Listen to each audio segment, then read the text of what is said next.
c'est un coup dur pour l'Empire Ferrero pour le début de ce week-end de Pâques, notamment après 150 cas en Europe de salmonellose, dont 33 en France, dont 9 personnes hospitalisées. On le rappelle, un centre d'appel a été ouvert en urgence, Stéphane. Exactement, pour répondre aux différentes inquiétudes bien légitimes de tous les consommateurs. Les clients se sont rapidement tournés vers les artisans chocolatiers qui vont énormément travailler. Mais, tant mieux. Évidemment, toute cette période de Pâques, même s'il faut ajouter plusieurs euros, parce que c'est plus cher. La qualité est évidemment au rendez-vous. Augustin Donadieu, Léa Merlier et Anaïs Lebranche. Service consommateur Ferrero, bonjour. Solène à votre écoute, que puis-je faire pour vous? Depuis la révélation de l'affaire, le téléphone n'arrête pas de sonner. Il me faut le numéro de l'eau. Ferrero nous ouvre les portes de son centre d'appel monté dans l'urgence. Je vous appelle concernant le retrait d'heures. Ils sont près de 500 à répondre aux questions des consommateurs.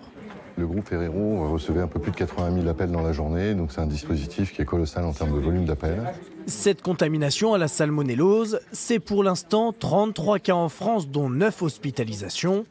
Alors quand un géant du secteur est dans la tourmente, les clients se tournent vers les artisans. La qualité et la fraîcheur, vu ce qui se passe encore actuellement, on ne va pas acheter dans les grandes surfaces. Les chocolats artisanaux sont plus chers que les industriels, mais cette cliente est heureuse de gâter ses 7 petits-enfants. C'est pas qu'il faut mettre le prix, mais bon, moi je les vois une fois par an, donc ça explique un petit peu que je leur fasse un joli cadeau. Chaque année à Pâques, les Français consomment près de 15 000 tonnes de chocolat.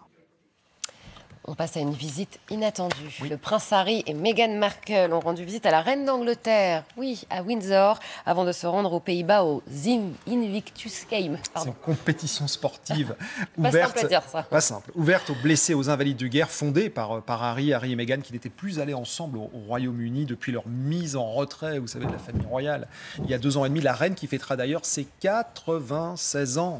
Dans quelques jours. Et 70 ans de règne, les grandes festivités du jubilé au mois de juin. Et qui n'assistera pas à la messe de Pâques, Magali? Elle ne le sait pas. Et moi, je vous le dis. Elle n'assistera pas. Magali n'assistera pas à la messe. Non, la reine. Ah, pardon. Voilà, donc voilà. La reine, oui. Elle est quand même un petit peu fatiguée. Ouais.